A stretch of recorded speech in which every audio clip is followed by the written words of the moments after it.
Alright, well, we got a little bit of quiet in here. I'm going to start this out. I think I've got everything laid out the way that it needed. I've cut all the back down to where it will go on the back with extra on it. So I think we can get started and start sewing these down after we catch up to where I started all this.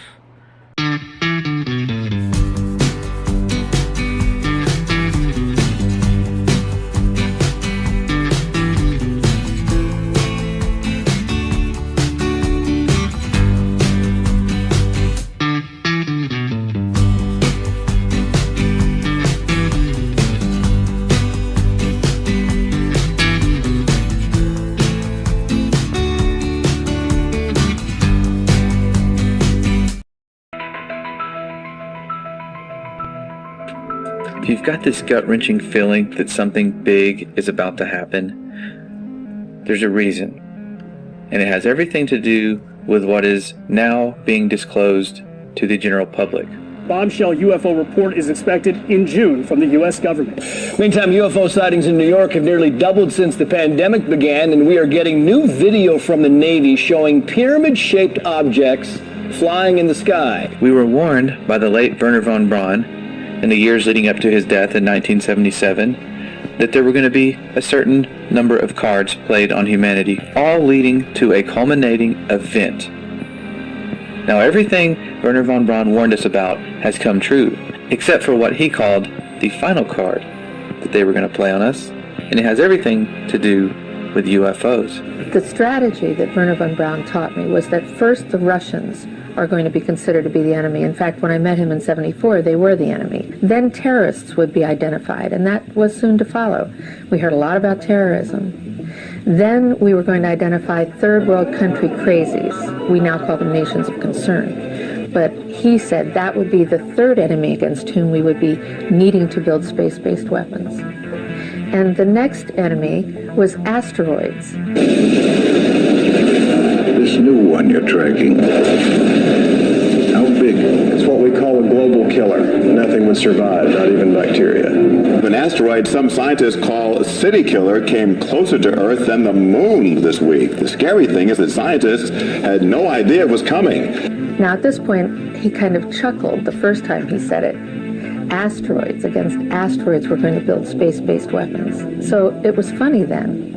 And the funniest one of all was against what he called aliens, extraterrestrials. That would be the final card. And over and over and over during the 4 years that I knew him and was giving his speeches for him, he would bring up that last card. And remember, Carol, the last card is the alien card. We're going to have to build space-based weapons against aliens. And all of it, he said, is a lie. The way he said it to me, there was no doubt in my mind that he knew something that he was too afraid to talk about. Can you tell us, have unidentified flying objects been seen? Well, sure. We have lots of reports about what we call unidentified aerial phenomenon. Just a few days ago, the Pentagon confirmed that a 2019 video of a UFO sighting is actually real. It was a UFO. Very importantly, I'm hereby directing the Department of Defense and Pentagon to immediately begin the process necessary to establish a Space Force as the sixth branch of the armed forces. That's a big statement. Perhaps we need some outside universal threat to make us recognize this common bound. I occasionally think how quickly our differences worldwide would vanish if we were facing an alien threat from outside this world. They've done a great job systematically programming each one of us into believing that this alien threat is very real and very near. But what they don't want us to realize is what ancient accounts actually say about these beings. Now, the idea that ancient aliens encountered mankind is very popular today. We've all seen these accounts of aliens bringing us great technologies and sharing all these secrets with us. But what they want you to forget is the actual origin of these ancient alien stories. They were never considered to be from outer space. They were considered to be fallen angels. Could we reinterpret the story of fallen angels as beings not from heaven, but from Mars?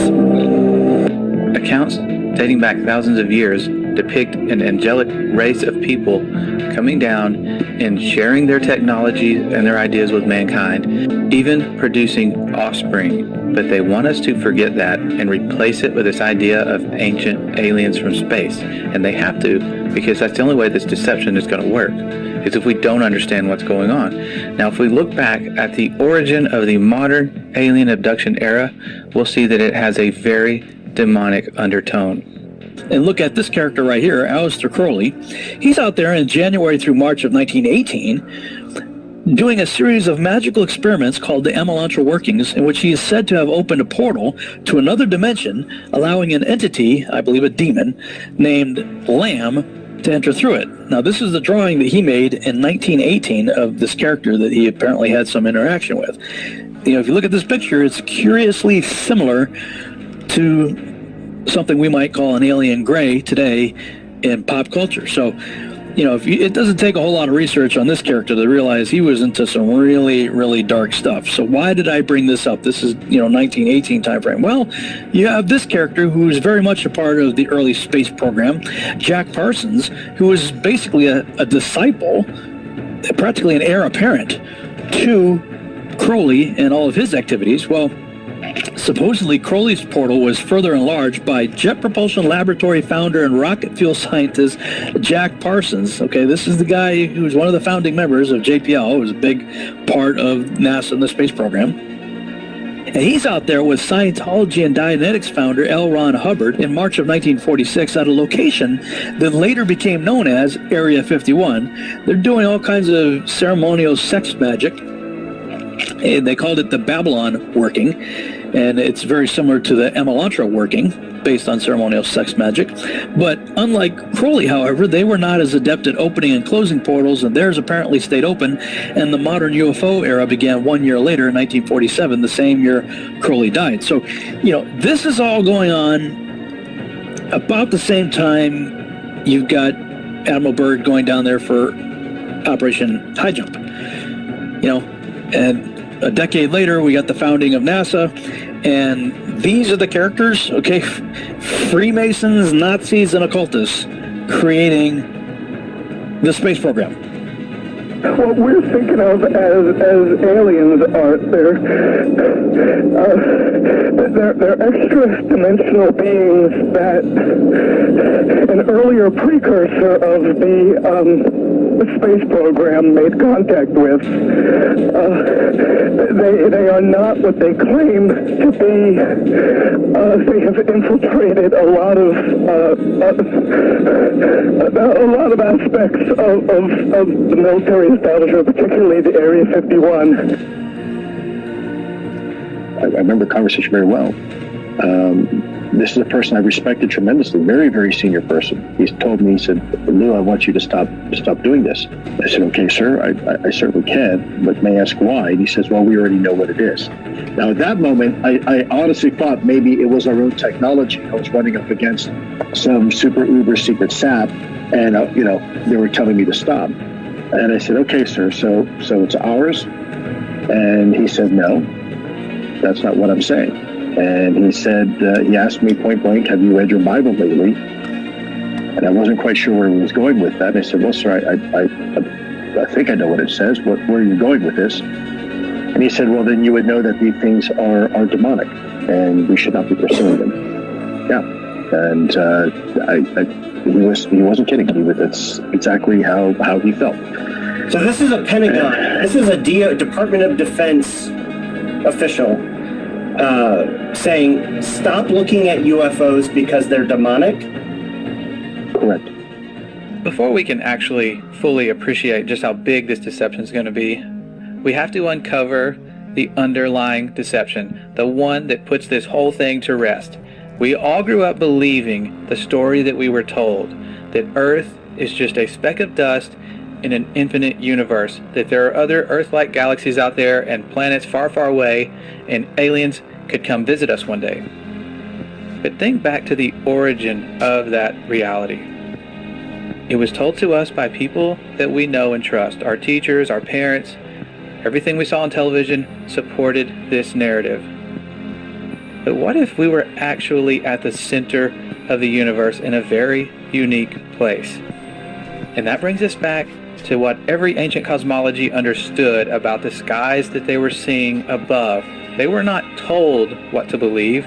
They were going out and they were mapping out the skies. And every one of them came to the conclusion that these stars that were rotating above our heads were making their own orbits in a fixed way. They believed that the heavens above were unchanging. Now they also believed the earth wasn't spinning or moving.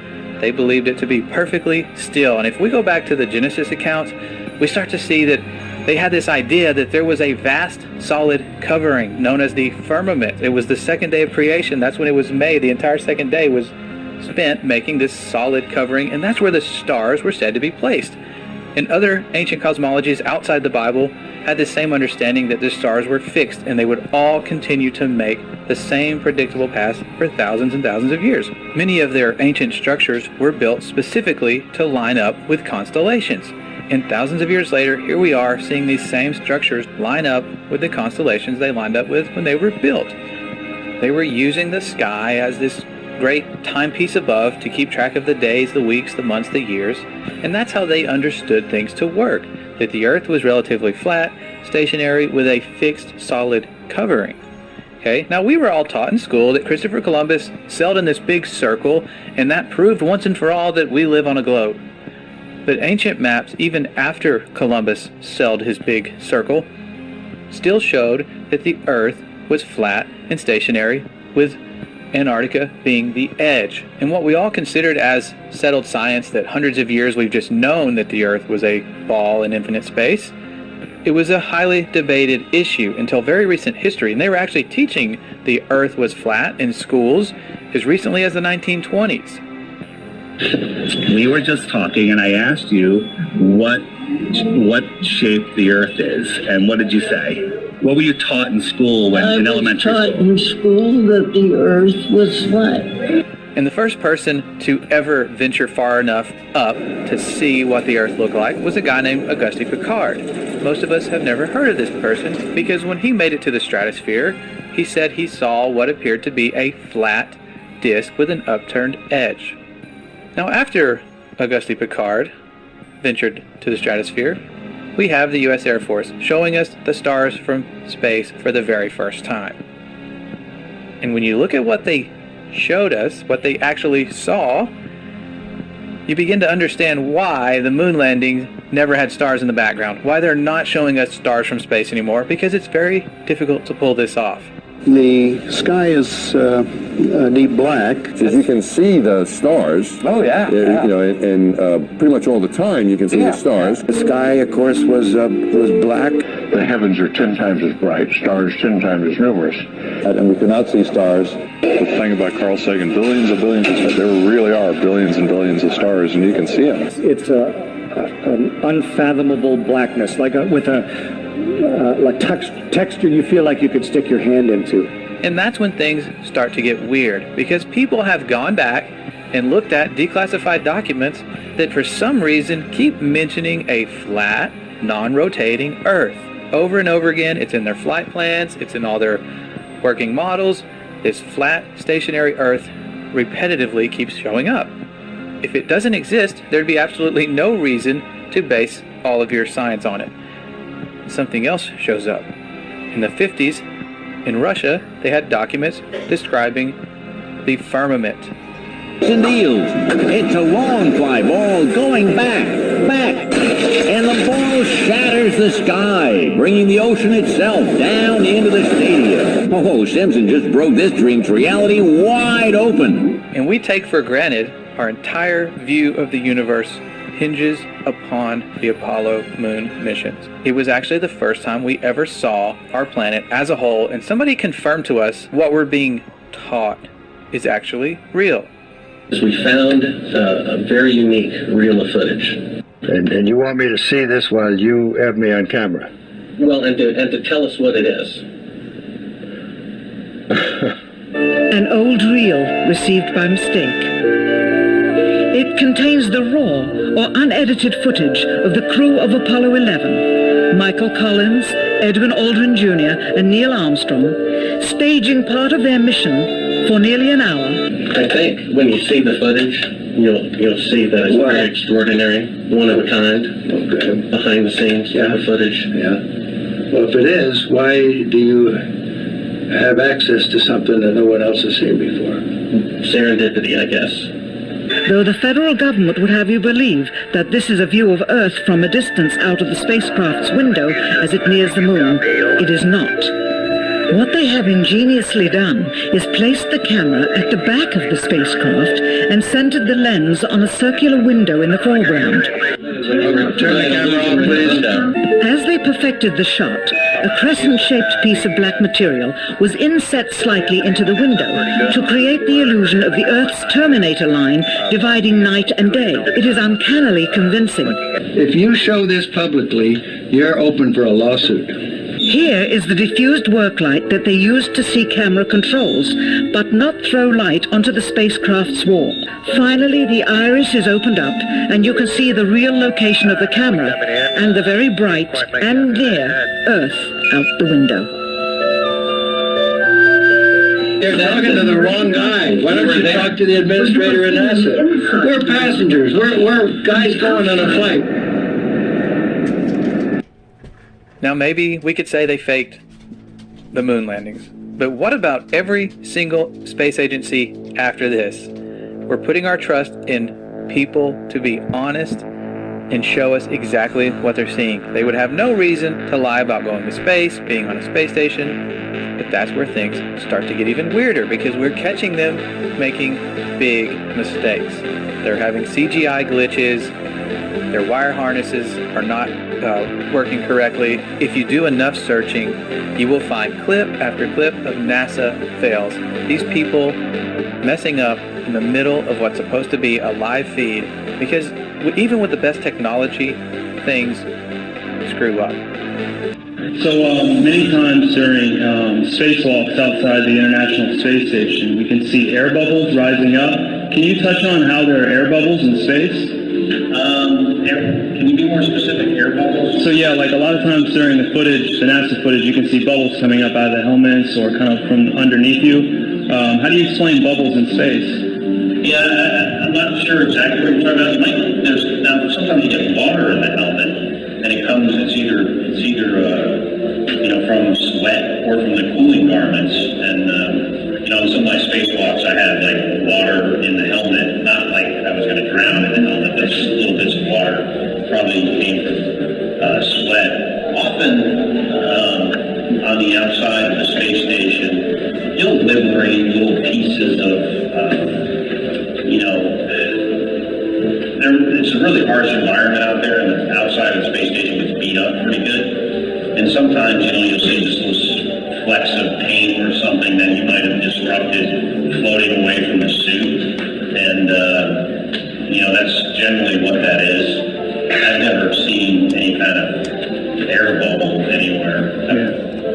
Could it be that you're filming in an underwater pool and you're not really out there?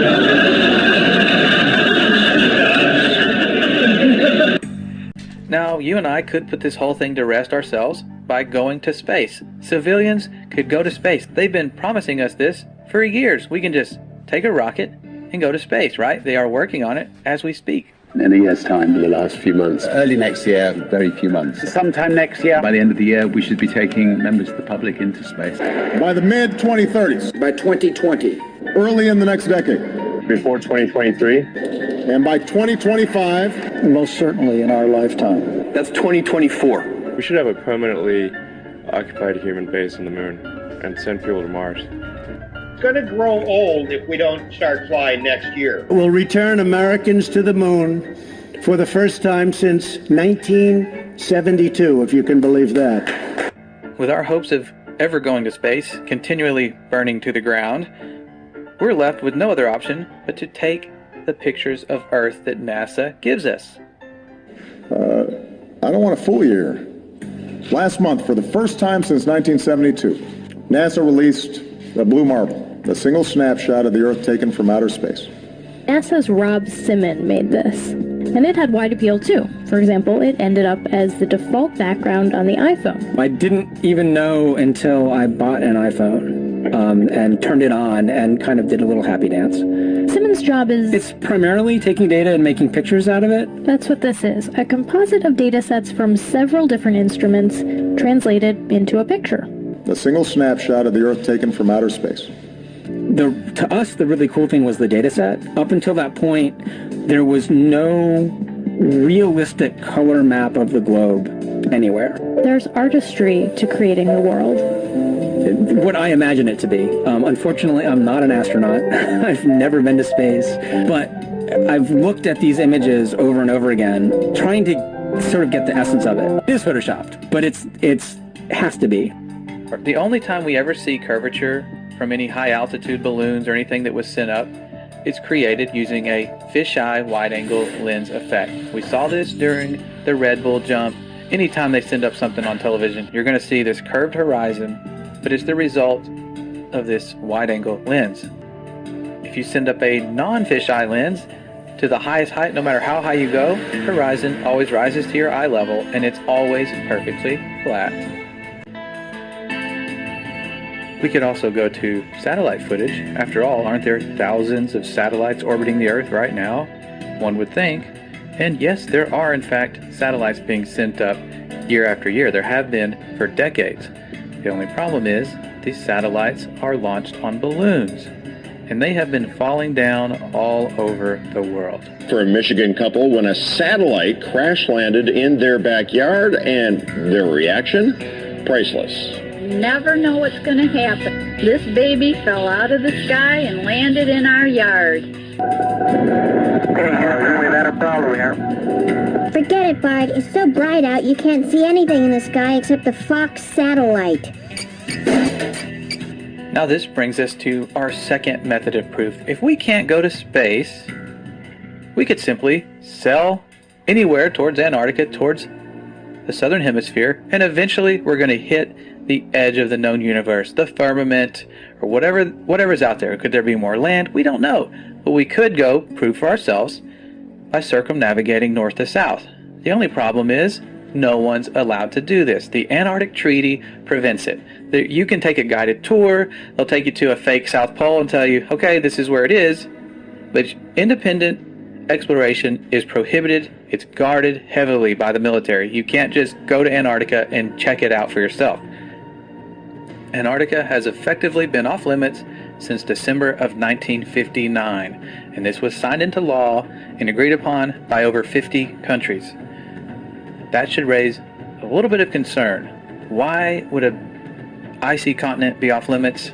Well, that's something we may never find out. Admiral Richard Byrd, one of the first people to really explore Antarctica, came back making bizarre claims of resources and in a time when Antarctica would be highly sought after by other nations. He also talked about unexplored land beyond the South Pole. Admiral Byrd, you've been to both the North Pole and the South Pole. Is there any unexplored land left on this Earth that might appeal to adventurous young Americans? Yes, there is. And not up around the North Pole, because it's getting crowded up there now, because they find out it's really usable, not only to live in, but militarily. But strangely enough, there's left in the world today an area as big as the United States that's never been seen by a human being. And that's beyond the pole, on the other side of the South Pole, from Middle America. And I think it's quite astonishing that there should be an area as big as that unexplored. That's a tremendous So there's a lot of adventure left down at the bottom of the world. Admiral, do you hope to see that? I do. Okay, so we can't personally go high enough to see this planet or sail far enough away to see if there is an end to this Earth or some land beyond Antarctica, but we do have a chance to watch rockets launch. They go up all the time. You can watch these rocket launches that seem to be happening more and more, but you have to wonder why they're taking this curved path and they're not going straight up. Now the official answer is they're taking some curve with gravity, and there always will be some cover story for why they can't go straight up. But the big question is, why are we now stuck in low Earth orbit? We seem to get past it multiple times during the Apollo missions. The moon is well beyond low Earth orbit. But now we're stuck, and NASA will tell you for themselves. Right now, we only can fly in Earth orbit. That's the farthest that we can go. As we get further away from Earth, we'll pass through the Van Allen belts, an area of dangerous radiation. We must solve these challenges before we send people through this region of space. Any ill effects from the Van Allen radiation belts? No, now I'm not sure we went far enough out to encounter the Van Allen radiation belt. Maybe we did. The belts are 1,000 miles to 25,000 miles above the Earth. Then we went right out through them. No effects on your cells? Didn't even know it. I don't think anybody, well, maybe somebody said you went through the radiation belt, but we didn't feel it inside. I'd go to the moon in a nanosecond. The problem is we don't have the technology to do that anymore. We used to, but we destroyed that technology, and it's a painful process to build it back again. This next generation spacecraft will enable America to explore beyond low Earth orbit. One thing I really want your generation to embrace is that the Earth is a closed system. We cannot leave the Earth. So what about the proofs we were actually given for this Earth being a globe other than pictures in NASA? One of those, the first that I recall, is boats going over the curvature. As ships sail away, they don't disappear all at once. No, first, the bottom will disappear. See, the bottom of the ship is gone. Now we can see midway up, and then the whole thing disappears. Now, ships came back. They didn't fall off the table. So people realized that the world is curved. I mean, it's a big curve, but it's curved. So, the process of testing claims, the world is flat, the world is round, is what we call science.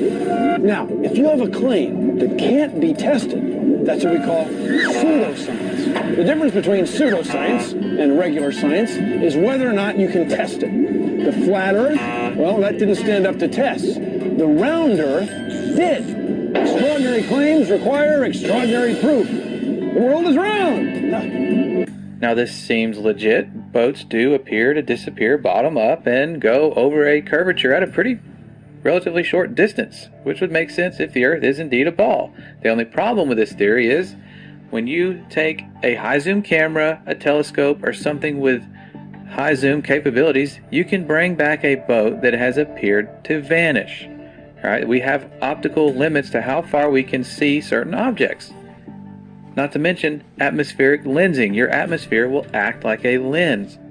And you can test and repeat this on a very flat surface with a camera yourself. You will see objects appear optically to disappear bottom up, just like they're going over a curvature, but you can demonstrate this on a flat surface. It's testable and it's repeatable. Science! Another big proof we were given was our sun, which it does appear to be going over the curve of the Earth, and we're told that's because we're falling backwards because of our rotation as we orbit the sun. But once you realize the sun is a local light, it's the exact same size as our moon above. That's why they line up perfectly on an eclipse. It's not because of the coincidence that one's just 400 times larger but also 400 times farther away. It's a much closer light and it's much smaller. Now you would think, because of all the false models we're given of this flat Earth theory, that it would just always be daylight or you should always be able to see the sun. But it's much closer and much smaller, so when it moves away from your line of sight, it follows the known laws of perspective. And it has to follow these laws because as objects that are, even if they're high up, as they get further away, they appear lower and lower, and eventually you're going to see it vanish due to perspective and the fact that our atmosphere isn't transparent.